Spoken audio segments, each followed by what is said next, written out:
तो मूवी का स्टार्ट होता है एक बहुत ही ज्यादा इंटेलिजेंट बच्चे हीरो को दिखाते हुए। उसे नई नई चीजें बनाने का बहुत ज्यादा शौक था और उसने एक छोटा सा बॉट बना रखा था, यानी एक छोटा सा रोबोट। वो उसको यूज करके रोबोट फाइट्स में हिस्सा लिया करता था। वो छोटा सा बॉट इतना ज्यादा तेज था कि बड़े बड़े रोबोट्स को हरा देता था। एक दिन उसका कंपटीशन एक बहुत ही ज्यादा रिच आदमी के रोबोट से होता है, लेकिन यहाँ भी वो जीत जाता है और उसे काफी ज्यादा पैसे मिलते हैं। लेकिन उस जायंट आदमी से बात बर्दाश्त ही नहीं होती और वो हीरो से उसका बॉट छीन लेता है। तभी एंट्री होती है हीरो के बड़े भाई की, जो कि काफी ज्यादा गुड लुकिंग था और वो हीरो की तरह इंटेलिजेंट भी था। वो अपने छोटे भाई को बचाकर वहाँ से भाग आता है और साथ ही साथ हीरो का बॉट भी उसे वापस दिलवा देता है। लेकिन तभी उन्हें पुलिस रोक लेती है, ये कहते हुए कि रोबोट फाइटिंग इलीगल है और बेचारा हीरो का बड़ा भाई भी प्रिजन में डाल दिया जाता है, जहाँ पर उनकी आंट उन्हें बचाने आती है। इनफैक्ट इन दोनों बच्चों के पेरेंट्स की डेथ हो चुकी थी और इनकी आंट इन्हें मदर बन के ही पाल रही थी। हीरो का बड़ा भाई उसे कहता है कि आओ हीरो, मैं तुम्हें अपनी यूनिवर्सिटी फिरवाता हूँ।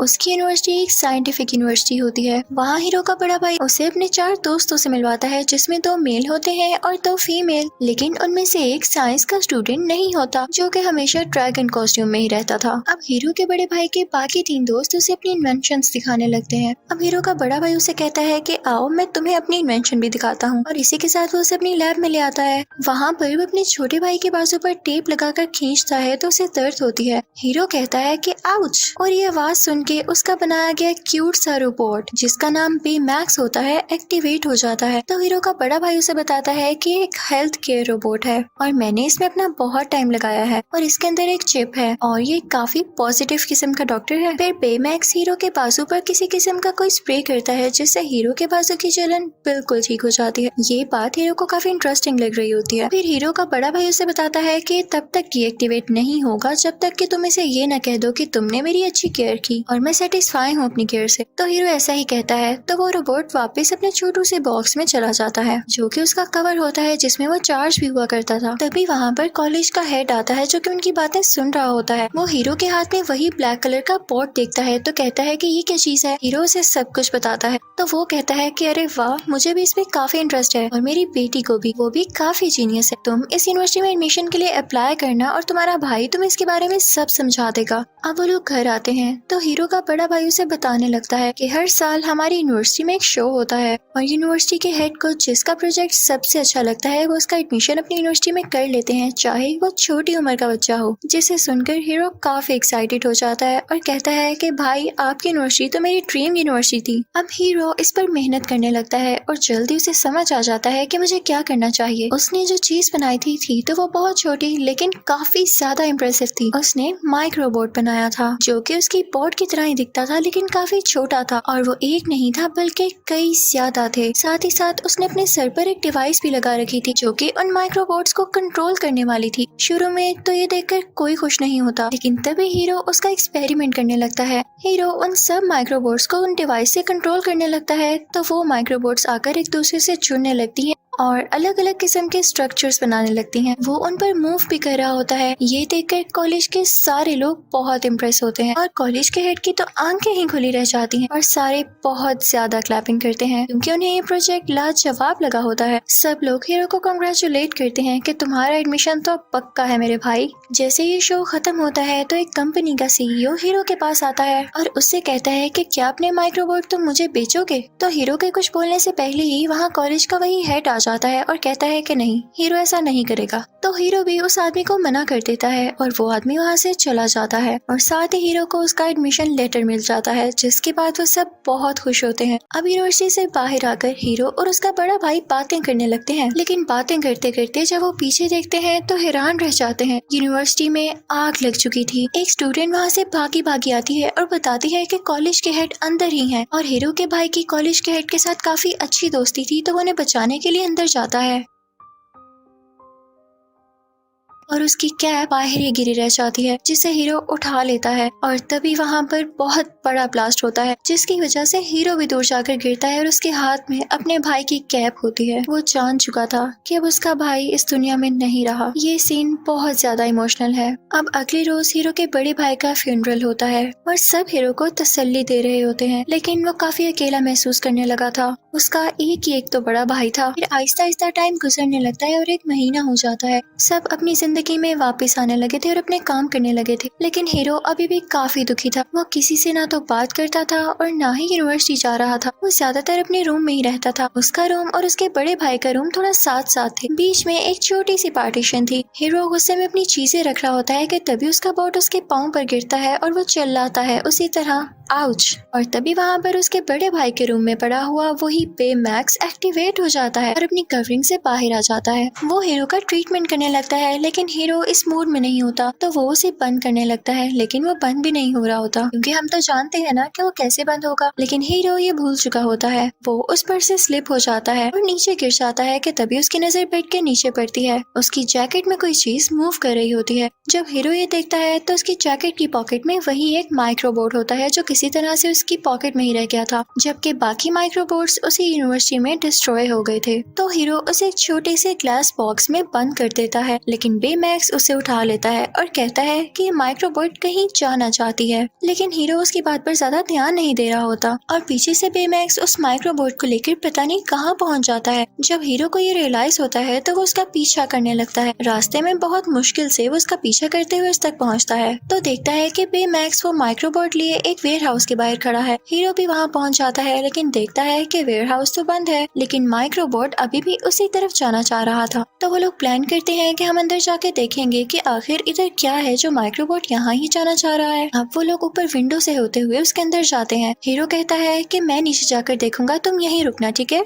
लेकिन जो चीज हीरो देखता है उसे अपनी आंखों पर यकीन ही नहीं आता, क्योंकि कोई उसके माइक्रोबोट्स की नकल कर रहा था। सेम उसी के जैसे माइक्रोबोट्स बनाए जा रहे थे। वो एक फैक्ट्री थी और तभी वहाँ पर बेमैक्स भी आ जाता है जो उससे कहता है कि सब ठीक है ना। तो उनकी आवाज सुनते ही वो सारे माइक्रोबोट्स एक्टिवेट हो जाते हैं और साथ मिलकर कोई स्ट्रक्चर बनाने लगते हैं। और जाहिर सी बात है कि कोई इन्हें पीछे से कंट्रोल भी कर रहा था, जिन्हें पता चल चुका था कि बेमैक्स और हीरो यहाँ पर हैं। वो लोग वहाँ से भागने लगते हैं। तभी उन्हें वो आदमी नजर आता है जो कि इन माइक्रोबोट्स को कंट्रोल कर रहा था, लेकिन हम उसकी शक्ल नहीं देख पाते क्योंकि उसने मास्क पहना हुआ था। अब जैसे तैसे करके ये दोनों विंडो से बाहर कूद जाते हैं। बेमैक्स अपने बाजू हीरो के इर्द गिर्द लपेट लेता है और नीचे गिरने पर भी उनको कुछ नहीं होता, क्योंकि बेमैक्स की बॉडी फ्लफी थी। हीरो सब कुछ जाकर पुलिस को बताता है, लेकिन वो कहता है कि बच्चे मेरा टाइम जाया ना करो। और इसी दौरान बेमैक्स की बैटरी भी लो होने लगती है, तो वो फौरन से उसे अपने घर ले आता है अपनी आंट से छुपाते हुए, और ये सीन काफी फनी लग रहा था। अब हीरो बेमैक्स को चार्ज करता है और वो लोग बातें करने लगते हैं। हीरो बेमैक्स को बताता है कि तुम्हें बनाने वाला यानी मेरा भाई अब इस दुनिया में नहीं है।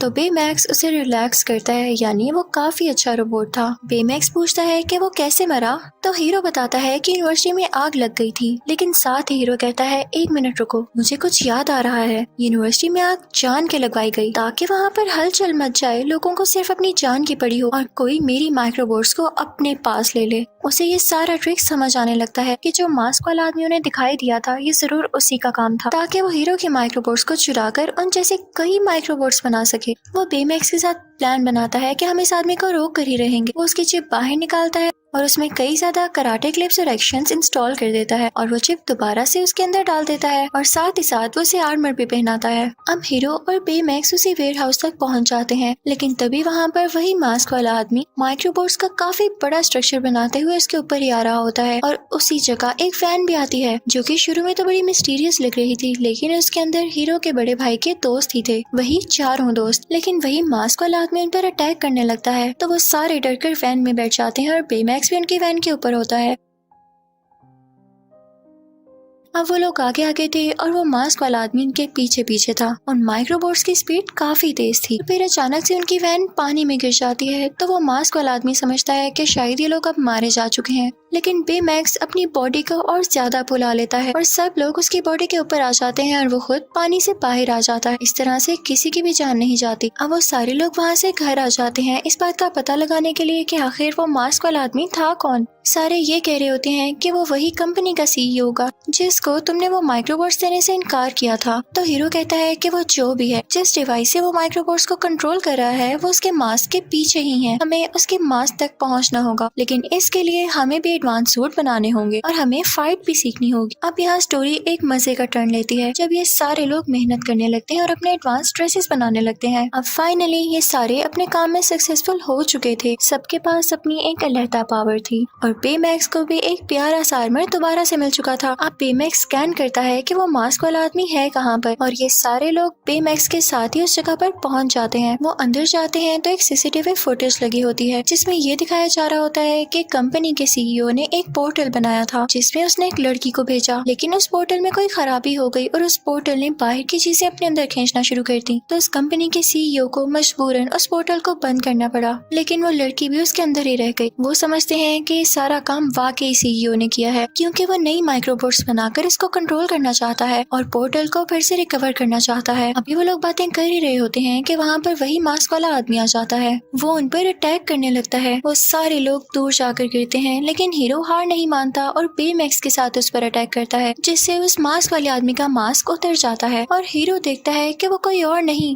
बल्कि कॉलेज का हेड है कि वो उस दिन यूनिवर्सिटी में आग लगने से मारा जा चुका था, लेकिन ये जिंदा था और यही था वो जिसने हीरो की माइक्रोबोट्स चुराई। इसने ये सब प्ले पर्पसली किया। हीरो कहता है कि मेरा भाई तुम्हारी वजह से मरा। वो बेमैक्स को ऑर्डर देता है कि इसे मार डालो, लेकिन बेमैक्स कहता है कि मैं एक हेल्थ केयर डॉक्टर हूँ और मैं इसको नहीं मार सकता। हीरो को कुछ समझ नहीं आता तो वो उसकी पॉजिटिव चिप बाहर निकाल लेता है और कराटे और एविल चिप उसके अंदर ही होती है, जिसके बाद बेमैक्स इस काबिल हो गया था कि उस हेड को मार सके। लेकिन उसके बाकी फ्रेंड्स उसे रोकने लगते हैं और कहते हैं कि ठीक नहीं है, तुम अभी बच्चे हो, तुम जेल भी जा सकते हो। और इसी दौरान हीरो के हाथ से उसका मास्क भी गिर जाता है, जिसे कॉलेज का वो हेड उठाकर बाहर निकल जाता है उन्हीं माइक्रोबोट्स को यूज करके। और उसी दौरान उनके दोस्तों में से एक लड़की बेमैक्स की पॉजिटिव चिप दोबारा से उसके अंदर डाल देती है, जिससे बेमैक्स दोबारा से पॉजिटिव हो जाता है और अटैक नहीं कर पाता। हीरो को उन सब पर काफी गुस्सा आता है। वो बेमैक्स को लेके वहाँ से चला जाता है और अपने गैराज में आता है। वो बेमैक्स से कहता है कि मैं तुम्हारे अंदर से पॉजिटिव चिप निकाल ही दूंगा ताकि तुम उस हेड को मार सको, लेकिन हीरो से वो चिप बाहर नहीं आ रही होती। तो बेमैक्स बताता है कि मैं आपको अब एक्सेस नहीं दे सकता, मैं हमेशा पॉजिटिव ही रहूंगा।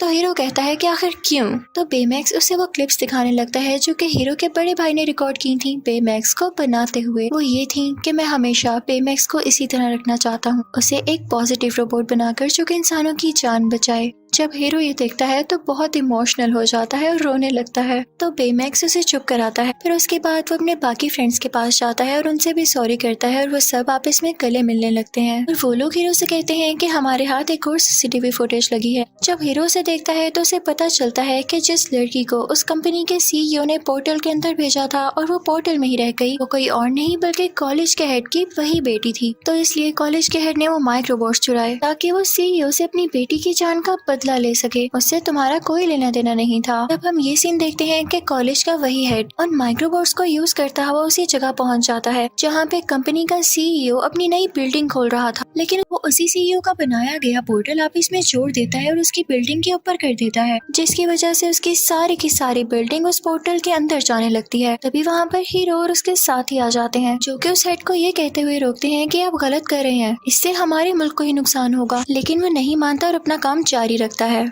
वो बेमैक्स पर भी अटैक कर देता है और बेमैक्स दूर जाकर गिरता है और इसी की वजह से हीरो भी बिल्डिंग के अंदर जाकर गिरता है। अब वो पोर्टल तो मुसलसल बिल्डिंग को अपनी तरफ खींच रहा था, तो हीरो भी इस वजह से उस पोर्टल की तरफ खींचा चला जाता है, लेकिन बेमैक्स हीरो को बचा लेता है और बाकी सब उस हेड के माइक्रोबोट्स को रोक रहे होते हैं। अब हीरो उन सबसे कहता है कि हम इस तरह से इसको हरा नहीं सकते, हमें माइक्रोबोट्स को अलहदा करना होगा, क्योंकि ऐसा करने से सब माइक्रोबोट्स अलहदा होकर पोर्टल के अंदर जाने लगेंगे और हमारा काम आसान हो जाएगा। और फिर सारे यूनाइट होकर यानी मिलकर माइक्रोबोट्स के अंदर से गुजरते हैं, जिससे सारे माइक्रोबोट्स अलग अलग होने लगते हैं और पोर्टल के अंदर जाने लगते हैं, वैसे ही जैसे हीरो ने कहा था। ये चीज देख के उस हेड को गुस्सा आने लगता है, तो वो बेमैक्स और हीरो पर अटैक करने लगता है, लेकिन बेचारे के पास अब कोई माइक्रोबोट बचा ही नहीं होता, तो वो उन पर अटैक कर ही नहीं पाता। अब बेमैक्स इस चीज का फायदा उठाता है और उसका मास्क पकड़कर तोड़ देता है, जिनसे वो सारे माइक्रोबोट्स को कंट्रोल कर रहा था और इसी वजह से पोर्टल भी नीचे गिरकर टूट जाता है। लेकिन मजे की बात ये थी कि वो अभी भी खुला हुआ था। सब अपनी जान बचाकर भाग रहे होते हैं, लेकिन तभी बेमैक्स को फील होता है जैसे उसके अंदर कोई जिंदा है। वो लोग जानते थे कि हेड की बेटी इसके अंदर है, तो वो समझ जाते हैं कि हमें इसकी जान बचाना होगी। अब बेमैक्स और हीरो कहते हैं कि हम अंदर जाएंगे उसकी जान बचाने के लिए। अब जैसे ही वो लोग पोर्टल के अंदर जाते हैं तो बिल्डिंग का एक टूटा हुआ हिस्सा बेमैक्स को लग जाता है, जिसकी वजह से उस बेचारे का आर्मर टूट जाता है। अब उसके पास वैसी पावर्स नहीं रही थी जैसी वो पहले यूज कर रहा था, यानी वो अब उड़ भी नहीं सकता था। अब उनको वहाँ पर हेड की बेटी भी मिल जाती है, लेकिन उसका रॉकेट भी बंद हो चुका था। बेमैक्स के ड्रेस का एक हाथ अभी भी ठीक था, वो खुद तो उड़ नहीं सकता था, लेकिन वो ऐसा जरूर कर सकता था कि वो उस बंद हुए में रॉकेट के साथ अपना हाथ लगा दे और वहाँ से उसको शूट करके पोर्टल से बाहर भेज दे। लेकिन ऐसा करने की वजह से बेमैक्स खुद पोर्टल के अंदर ही रह जाता क्योंकि सारी फोर्स उसी ने लगानी थी और इसकी वजह से वो पीछे चला जाता। हीरो कहता है कि नहीं, मैं ऐसा होने नहीं दे सकता। तो बेमैक्स कहता है कि मैं ऐसा करूंगा क्योंकि मुझे इंसानों को बचाने के लिए ही बनाया गया है। तो चलो शाबाश, जल्दी से मुझे बताओ कि तुम मेरी केयर से सेटिस्फाई हो ताकि मैं डीएक्टिवेट हो जाऊं। तो हीरो काफी इमोशनल हो जाता है और रोते हुए कहता है कि बेमैक्स, मैं तुम्हारी केयर से हमेशा सेटिस्फाई था और अब भी हूँ। और तभी बेमैक्स उस रॉकेट को शूट कर देता है और खुद पीछे की तरफ चला जाता है। अब वो रॉकेट और हीरो उस पोर्टल से बाहर आने लगते हैं, लेकिन बेमैक्स अभी भी अंदर होता है। हम ये देखते हैं कि उस हेड की बेटी को हॉस्पिटल ले जाया जाता है, जबकि उस हेड को अरेस्ट कर लिया जाता है कि उसने इतना बुरा काम किया, चाहे उसने अपनी बेटी के बदले में किया। ये सारे लोग भी अपनी अपनी लाइफ में बिजी हो चुके थे, लेकिन हीरो अभी तक अपने भाई को और बेमैक्स को नहीं भूला था। एक दिन हीरो को बेमैक्स की याद आ रही होती है तो उसका सूट निकाल कर देखने लगता है और उसके अंदर से उसे उसकी चिप मिलती है जो कि उसने निकाल दी थी। हीरो क्योंकि काफी ज्यादा इंटेलिजेंट था तो वो भी एक बेमैक्स बनाता है और उसमें वही पुरानी चिप लगा देता है जिसमें बेमैक्स की सारी मेमोरीज भी होती हैं। और यहाँ पे बेमैक्स सेम टू सेम पहले की तरह बन जाता है। हीरो उसे गले से लगा लेता है और ये सारी बात वो अपने दोस्तों को भी बताता है और अब वो डिसाइड करते हैं कि वो अपनी पावर्स का अच्छा यूज करेंगे और इस पूरे शहर में पीस रखेंगे। और इसी के साथ ये मूवी यहीं पर एंड हो जाती है। Thank you for watching.